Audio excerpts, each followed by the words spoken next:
네, 안녕하세요. 저는 다원교육에서 수학을 가르치고 있는 강사 배정도입니다. 반갑습니다. 우선 제 소개를 좀 간단히 드리면 저는 이제 다원교육에서 고3 학생들 미적분 그리고 수원2 과목을 가르치고 있습니다.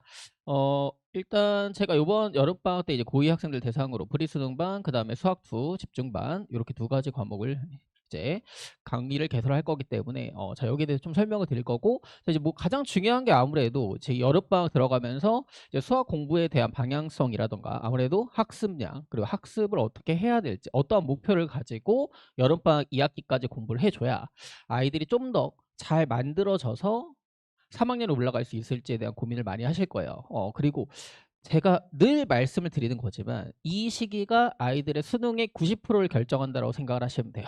3학년 올라가서 뒤집는다라는 건 없습니다. 어, 3학년 올라가서 뒤집는다는 건 없고, 그런 친구들은 거의 극소수.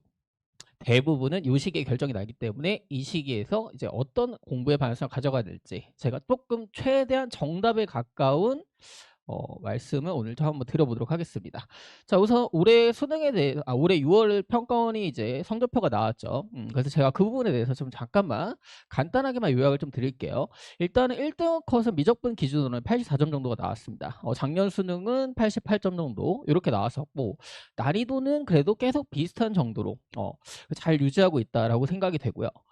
일단 6월 평가원 컷이 84점이지만 그냥 이렇게 생각을 하시면 돼요. 동난이도로 만약에 이렇게 수능에 나왔었다라고 하면 1컷은 88이라고 생각을 하시면 됩니다. 아무래도 재수생과 반수생이 끼어들 거기 때문에.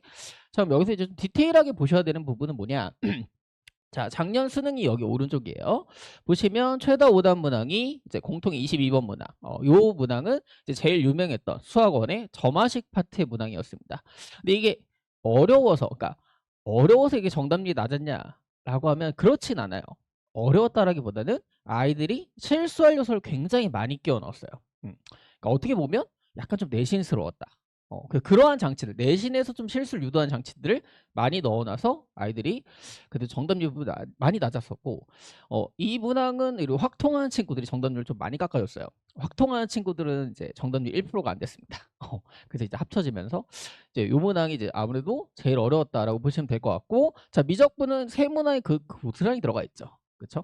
그리고 이제 요 문항이 이제 수학2 공통 문항인데, 요 파트는 이제 되게 유명한 주제예요. 이것도. 그래서 수학2의 첫 번째 단원이 함수의 극한에서 함수의 극한의 존재성을 판단하는 정의에 입각한 문항이 출제가 됐었고, 사실 이것도 굉장히 유명한 문항인데 탑5 안에 들어가 있죠. 그 전체적인 난이도는 수원2는 그렇게 높진 않았어요. 다만 미적분은 조금 더 높았다. 이렇게 보시면 되고, 자, 올해 6월 평가원 같은 경우는 어땠냐면 22번이 여기 들어가 있는데 요 문항이 점화식이 안 들어갔습니다. 수학원의 지수로가 함수 파트가 들어갔어요. 음. 그래서 최다 오답 공통에서는 22번이 들어갔는데 사실 문항이 그렇게 어렵지 않았어요. 아마 대치동에서 정상적인 이제 공부를 한 친구들은 사실 좀 많이 쉬웠다라고 느꼈어야 됩니다. 왜? 학교 내신보다 쉬웠습니다. 그리고 자, 이제 공통 두 번째 문항이 여기 15번 요 문항은 이제 수학2 문항이 들어갔는데, 수학2는 지금 계속해서 난이도가 작년 수능부터 시작해서 조금씩 내려가고 있는 추세라고 보시면 돼요. 그리고 반대로 수학원은 조금씩 올려주고 있어요. 근데 아마 난이도 조절을 계속해서 하고 있다. 이렇게 보시면 될 것 같습니다. 그리고 여기는 안 들어가 있지만 조금 더 이제 키가 됐던 문항은 14번 문항. 14번 문항에 삼각함수의 도형 파트. 지금 아이들이 제일 싫어하는 주제가 도형이죠. 왜냐면 지금 미적분에서도 도형이 아예 빠지고 있는 추세고, 그 계속 이제 근 3년 동안 빠져 있다 보니까 아이들이 도형에 굉장히 소홀해요. 그러면서 작년 6월, 9월에 14번에 도형이 안 나왔는데 작년 수능에 14번에 도형이 나왔습니다. 그 문항이 이제 객관식이라 정답률이 엄청 낮지는 않았지만 생각보다 그걸 잘 못 풀었거나 아니면 거기서 좀 시간을 많이 소모했던 친구들이 많아요.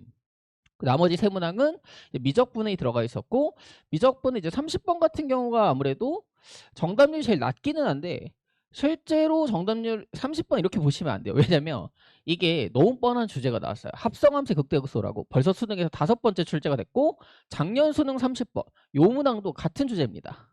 그러니까 난이도는 심지어 비슷해요. 그쵸? 그러니까 고3 아이들이 보는 30번은 이렇고 재수생 반수생이 끼면 정답률이 이렇게 된다고 보시면 돼요. 급격하게 뛰죠. 재수생 반수생 웬만하면 다 맞춥니다.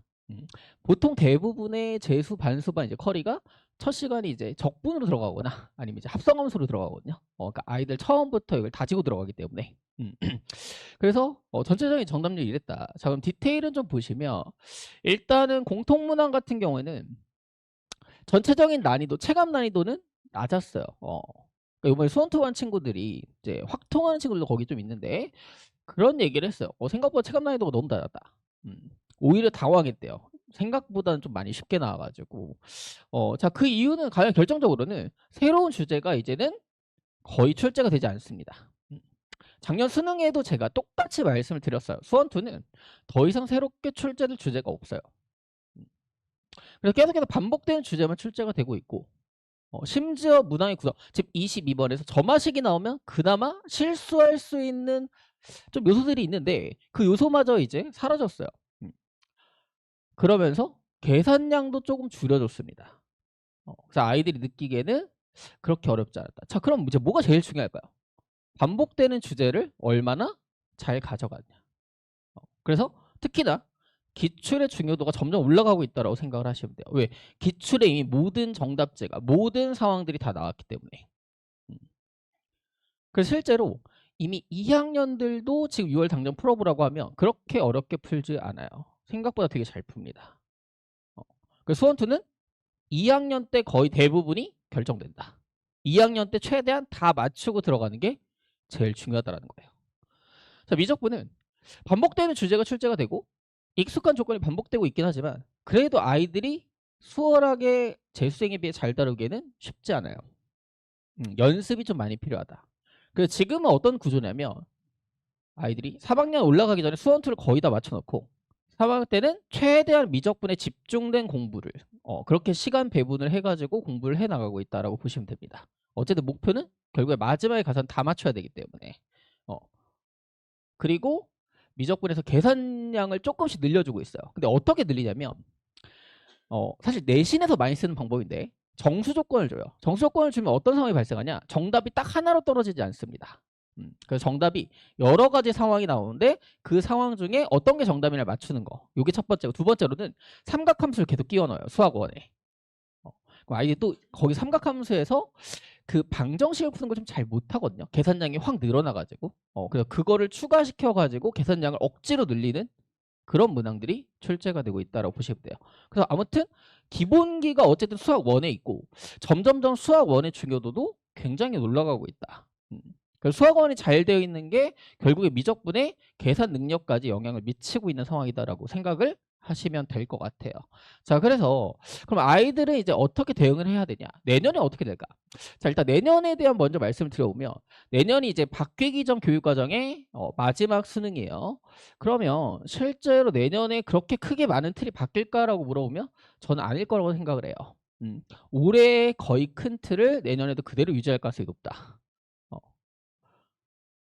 자, 그럼 이제 아이들의 대응은 되게 단순하죠. 아까 말씀드린 대로 올해 일단 수학 원태로 최대한 많은 공부량을 확보시켜주고 일단 기출에 대해서 아이들이 스스로 잘 풀어낼 수 있게끔 많은 반복을 시켜주면 돼요. 자, 그래서 일단 제가 고3 때 이제 아이들이 전체적으로 수학 공부에 대해서 밟아가야 되는 단계를 좀 소개를 먼저 드리면 첫 번째로는 일단 가장 중요한 게 이제 기출이죠. 이건 수원2 미적분까지 다 포함해서 마찬가지입니다. 자, 그리고 이제 두 번째는 이제 심화 주제인데 보통 이제 소위 말하는 엔제를 푼다라고 해요. 그럼 기출에 대한 해석이 끝났다. 그 기출이 어느 정도 잘 반복이 됐다라고 하면 아이들이 이제 4월부터 계속 뭐하냐? 단순하게 문제를 계속 풀어갑니다. 어려운 문제들. 그래서 수능에 나오는 4점짜리에 준하는 그 이상의 문항들 계속해서 반복적으로 풀어줘야 돼요. 왜? 기출에 대한 해석은 끝났지만 아이들이 이것만 가지고 스스로 딱 새로운 문항에 적용하진 아직은 못하기 때문에 변형된 상황에 대해서 대응은 아직은 좀 어렵기 때문에 그리고 이제 마지막에 가서는 파이널 모의고사를 통해서 계속해서 제한된 시간 안에 자기의 최대한의 실력을 발휘해내는 그런 훈련을 하게 되죠. 그리고 이제 수능에 들어가는 겁니다. 자, 그럼 이제 2학년 아이들은 여름방학 그리고 2학기까지 뭘 해줘야 되냐? 되게 단순해요. 자, 기출에 대한 해석을 계속해서 반복시켜주면 돼요.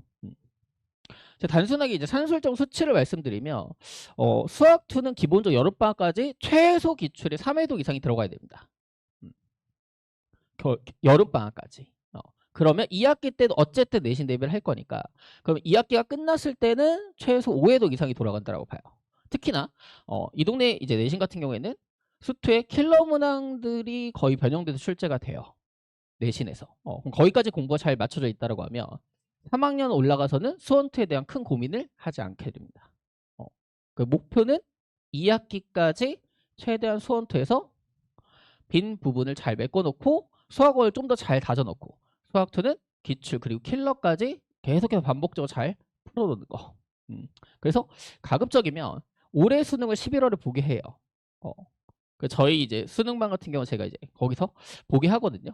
그래서 그때 가서 22번까지는 거의 틀리는 문항이 없게 만드는 거. 그렇게 만들어두면 실제로 3학년 가서는 되게 단순해집니다, 공부가. 자, 그리고 이제 킬러 문항에 대한 이제 고민이 좀 들어가야 되는데 원래는 이제 22번에 항상 수학2 킬러 문항이 나왔었죠. 지금 이제 15번에서 수학2 문항이 나오고 있는데 난이도는 왔다 갔다 합니다. 작년 6월 같은 경우는 15번 좀 많이 어려웠어요. 근데 올해 15번은 무난했고 작년 수능에도 15번은 무난했습니다. 그럼 내년 수능에서도 이제 그럴 거냐라고 하면 사실 이건 제가 정답을 드릴 수는 없어요. 근데 저는 항상 이렇게 얘기합니다. 어쨌든 15번이 그래도 킬러 수준으로 나올 가능성도 있기 때문에 자 거기까지 생각을 해야 된다. 자 그럼 이제 킬러 어떻게 맞춰야 되냐? 그러니까 이런 거예요.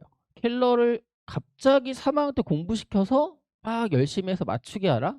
이런 거 사실상 거의 불가능에 가깝다라고 보시면 됩니다. 그러니까 제가 3학년 3월쯤에 딱 처음 만난 친구한테 이 친구가 킬러를 하나도 못 풀어요. 근데 그냥 2학년 때까지 아무런 준비가 되어 있는 거 없이 3학년 3월에 딱 처음 만났다. 그러면 객관적으로 봤을 때 수능까지 킬러를 맞추게 하는 게 매우 어렵습니다. 불가능하진 않겠지만. 그래서 자 2학년 때 준비 과정이 정말 중요한데 첫 번째로는 그동안 기출에 등장했었던 킬러들을 싹 다 풀어봐야 돼요. 일단 킬러라는 문항들이 어떻게 구성이 됐는지를 본인 스스로 깨달아야 됩니다. 그 단순 반복을 되게 많이 시켜줘야 돼요. 그러니까 제가 수학투는 이렇게 얘기해요. 단순 반복도 되게 유의미한 과목이다. 특히나 이제 그동안 나왔었던 킬러 문항들에 대해서 본인이 스스로 계속해서 고민하는 그 과정들을 2학년 때 겪어야 된다는 거예요. 해설 안 보고 고민하는 거. 그래서 저희 반 같은 경우는 이제 이렇게 구성을 해줘요. 여름방학 때부터 계속해서 킬러 문항을 녹여들게 만듭니다. 그래서 워크북에 매일매일 하루에 최소 2문항씩 고민할 수 있게끔. 조건은 해설 안 보고 고민하는 거. 그래서 매일매일 하루하루 한 번씩 고민을 하면서 아이들이 2학기 때까지 그동안 기출에 대한 킬러들 그리고 3학년 때 이제 하게 될 킬러들에 대해서 미리 한번 경험을 해봐야 돼요. 그 과정을 계속해서 자연스럽게 녹여내주면 3학년 가서 그때 가서 이제 하는 공부를 가지고 킬러 문항이 조금씩 점차 뚫리게 되는 겁니다. 한 번에는 절대 뚫리지 않아요. 그 스스로 고민하는 과정이 필요한데 그 시간도 2학년 때 해야 된다는 거예요. 3학년 때는 생각보다 또 할 게 더 많습니다. 3학년 가면 정신이 없어요. 미적분도 해야 되죠. 3월부터 또 이제 내신 관리하는 친구들은 수행평가도 해야 되고 또 내신 관리도 해야 되고 그러다 보니까 그럼 아이들이 나중에 3학년 3월 가면 어떻게 되냐면 고민하고 막 1시간 이상 문제에 대한 깊이 있는 고민 그러면서 막 이 문제를 갖고 하루 종일 고민하는 것들 이러한 과정들을 가져갈 수가 없어요. 그러니까 마음이 계속 급해지는 거죠. 그 과정을 2학년 2학기 때 이제 마지막이에요. 이 시기에 반드시 해줘야 된다는 겁니다. 여름방학부터 2학기까지. 그래서 그 과정이 필요하다. 그래서 결론적으로 말씀을 드리면 어쨌든 수학2는 기출에 대한 단순 반복이 제일 중요하고 수학1은 다시 한번 잘 다져놓는 거. 그래서 나중에 수학1에서 크게 문제가 생기지 않게. 특히나 도형 파트. 그리고 킬러 문항은 이제 자연스럽게 아이들이 익숙해질 수 있도록 기출부터 시작해서 새로운 문항까지를 계속 고민하는 그러한 과정을 가져가야 된다라고 생각을 하시면 될 것 같고 자 그래서 제가 준비한 수업은 이제 이렇게 두 가지인데 첫 번째는 이제 수학2 여름특강 2반은 이제 수학2 집중반이라고 생각을 하시면 되고요. 제가 이제 월수금 오전에 수업을 하고 오후에는 이제 클리닉을 제가 직접 진행을 할 겁니다. 그래서 이반 같은 경우 이제 고등 이후에 수학2를 자기가 최소한 1회독 이상을 반복하는 친구들에 한해서 수업을 좀 들을 수 있을 것 같고 여기서는 제가 기본적인 모든 수능에 대한 문항들을 해석을 해주긴 할 거지만 좀 더 이제 깊이 있게 그리고 좀 더 천천히 그러면서 개념에 대한 설명도 충분히 해주면서 하나씩 하나씩 아이들한테 모든 문항들을 다 제가 직접적으로 설명을 해주고 그다음에 평가원에 나오는 이제 킬러 문항이 어떻게 구성이 되면서 아이들이 어떻게 접근을 해야 될지 천천히 이제 수업을 진행을 하는 반이다. 이렇게 생각을 하시면 될 것 같고요. 근데 아무래도 이반의 가장 중요한 점은 오후에 이제 클리닉이 진행이 되니까 당일 수업을 하고 당일 다 복습을 시킬 거예요. 그래서 요 시간 안에 최대한 아이들이 다 복습을 마무리할 수 있게끔 제가 그렇게 이제 구성을 해줄 거기 때문에 이 반의 목표는 방학 때 그래도 스스로 공부하는 수학2가 최소한 2회독에서 3회독은 돌아가게 만들자. 그래서 마지막에 마무리로 제가 다시 한번 수학2 기출 총정리를 해줄 거예요. 그래서 거기까지 잘 마무리가 되면 방학 때까지 단순 기출이 3회독은 최소한 무조건 돌아간다. 이렇게 생각을 하시면 될 것 같고요. 자, 그 다음에 이제 두 번째로는 제가 이제 매년 이제 진행을 하고 있는데 토요일마다 프리수능반, 수원투반을 진행을 할 겁니다. 제 수업에서 지금 가장 많은 수강생이 이제 들어가 있는 반인데, 자, 요 반에서는 뭘 할 거냐? 일단 수원2를 제가 동시에 수업 때 진행을 해요. 근데 조금 더 압축적으로 평가원에서 주요 4점 위주로 해서 쉬운 4점부터 시작해서 킬러까지. 그러면서 가장 핵심적으로 아이들이 어떠한 주제에서 어떻게 해야 될지를 좀 더 직접적으로 집어넣어주는 반이다. 그래서 기출을 좀 더 수능에 맞게 접근하는 훈련을 시키는 반이다라고 생각을 하시면 될 것 같아요. 그래서 수학을 좀 더 단단하게 다지면서 수학2는 아이들이 수능과 내신이 조금 많이 차이가 나요. 그러니까 수학2가 수능과 내신의 간격이 좀 큰 과목인데 요걸 이제 수능에서 어떻게 접근을 해야 되고 어떠한 마인드셋을 가지고 아이들이 수학2를 다뤄야 될지를 제가 입안에서 압축적으로 좀 정리를 해준다라고 보시면 될 것 같고 여기서는 제가 이제 매 주마다 일주일에 한 번씩 볼 거기 때문에 킬러 문항을 일주일에 10문항씩 제공을 합니다. 그래서 이제 아이들이 혼자서 매일매일 하루에 한 문항 이상씩을 고민할 수 있게끔 그래서 기출부터 시작해서 아이들이 내년에 보게 될 엔제의 4점까지를 제가 미리 다 제공을 해줄 거예요. 그러면 아이들이 여기서 실제로 고민을 굉장히 많이 하게 되고 빠른 친구들은 요 시기쯤에 킬러가 빨리 뚫리기도 해요. 그래서 매년 해보면 제가 이제 이반 같은 경우는 항상 수능이 끝나고 그 다음 주, 그 다다음 주쯤에 이제 종강을 하는데 그 수능이 끝나면 아이들한테 그 수능 문제 꼭 풀려봐요. 해보면 요 수업을 잘 따라간 친구들이 생각보다 그때 가서는 수능에서 그렇게 많이 틀리지 않습니다. 거의 다 맞는 친구들도 나오고 그래서 요번에 목표는 올해 수능을 딱 보고 올해 수능에서 수원투에서 틀리지 말자. 요걸 목표로 하는 반이다. 이렇게 생각을 하시면 될 것 같습니다. 그래서 클리닉은 수업 전으로 이렇게 진행을 하게 될 거고요.